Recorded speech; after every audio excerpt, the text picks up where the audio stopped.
गीता अध्याय 4 श्लोक 9। जन्म करम च मे दिव्यमेवं यो वेत्ति तत्त्वतः त्यक्त्वा देहं पुनर्जन्म नैति मामेति सो अर्जुन। हे अर्जुन, मेरे जन्म और कर्म दिव्य अर्थात निर्मल और अलौकिक हैं। इस प्रकार जो मनुष्य तत्व से जान लेता है वह शरीर को त्याग कर फिर जन्म को प्राप्त नहीं होता, किंतु मुझे ही प्राप्त होता है। भगवान कह रहे हैं कि मेरा जन्म और मेरे कर्म दोनों दिव्य हैं, अलौकिक हैं, निर्मल हैं।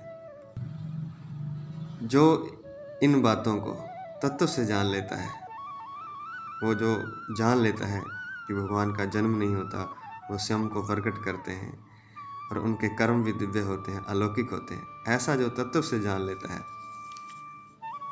उसकी जब मृत्यु होती है, जब वो शरीर को त्यागता है, ऐसा व्यक्ति जो भगवान को तत्व से जानता है, जब उसकी मृत्यु होती है, जब वो शरीर को त्यागता है तो फिर दोबारा जन्म नहीं लेता है, वो मुझे ही प्राप्त होता है, अर्थात भगवान के साथ एक हो जाता है, भगवान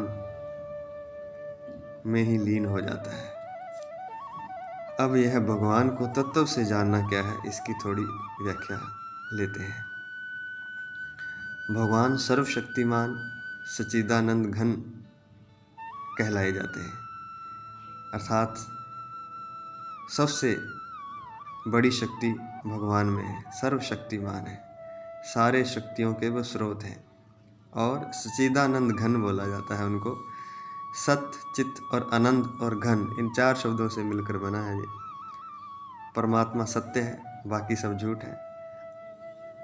चिद है अर्थात चैतन्य है, जैसे हम मनुष्य चैतन्य हैं वैसे ही परमात्मा चैतन्य है, हमें सुनता है, दिखाई देता है, इस तरह की बहुत सी चीज़ें होती हैं, लेकिन पत्थर चैतन्य नहीं है।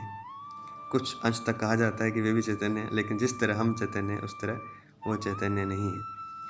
तो प्रभु चैतन्य है और हमसे भी ज़्यादा चैतन्य है, हम भी कुछ परसेंट ही चेतन है, 5 या 2%, लेकिन परमात्मा 100% चेतन है और आनंद घन और आनंद के भंडार हैं। इन सारी चीज़ों के भंडार हैं, सत्य के, चेतनता के और आनंद के। घन होता है घनीभूत, जैसे बादल को भी घन कहा जाता है, जहाँ वर्षा की पानी की मात्रा बहुत ज़्यादा है, अर्थात वहाँ पर पानी संगठित है, घनित है।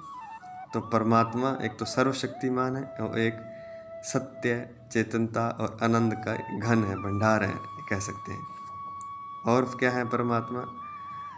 अज अविनाशी, अभी पहले बताया है, अजन्मय हैं, अविनाशी भी हैं और सर्वभूतों के परम गति तथा परम आश्रय हैं। भूतों से तात्पर्य यहाँ सारे जीवों से है। सब जीवों को परम गति देने वाले या सब जीवों की परम गति परमात्मा में होती है तथा परम आश्रय है, और सबसे बड़ा सहारा जो है सब जीवों का वो परमात्मा ही है। किसी भी इंसान, वस्तु, व्यक्ति से सबसे बड़ा जो सहारा है वो परमात्मा है, परम आश्रय है परमात्मा। वे केवल धर्म को स्थापन करने और संसार का उद्धार करने के लिए, अभी ये श्लोक आया था, धर्म संस्थापनार्थाय संभवामि युगे युगे। धर्म की स्थापना करने और संसार का उद्धार करने के लिए अपनी योग माया से सघन रूप में प्रकट होते हैं, अर्थात एक आकार धारण करते हैं। इतने गुणों के होते हुए यह कहा जाता है, और यह सच भी है, कि परमेश्वर के समान, परमात्मा के समान हमारा कोई सुहृद, हमें कोई हृदय से चाहने वाला या इतने सुंदर हृदय वाला परमात्मा के समान दूसरा कोई नहीं है, जो हमें सबसे ज़्यादा प्यार करता हो, और प्रेमी उनके जैसा कोई नहीं है, और पतित पावन कोई नहीं है। कितना भी कोई पतित हो गया हो, नीचे गिर गया हो, अशुद्ध हो गया हो, उसको वो पावन कर देते हैं, पवित्र कर देते हैं। उनके जैसा पावन करने वाला भी कोई दूसरा नहीं है। तो ऐसा समझता है जो मनुष्य, ऐसा जो परमात्मा को समझकर परमेश्वर का अनन्य प्रेम से निरंतर चिंतन करता है। अनन्य प्रेम ऐसा प्रेम जो किसी दूसरे से नहीं किया जा सकता या किसी दूसरे से नहीं हो सकता। ऐसा जो जानता है वो अनन्य प्रेम से निरंतर चिंतन करता है परमात्मा का, उनके साकार रूप का वह निरंतर चिंतन करता है। और संसार में किस तरह से रहता है? आसक्ति रहित। संसार में उसकी कोई आसक्ति नहीं होती, किसी कर्म का उसे कोई फल नहीं चाहिए होता।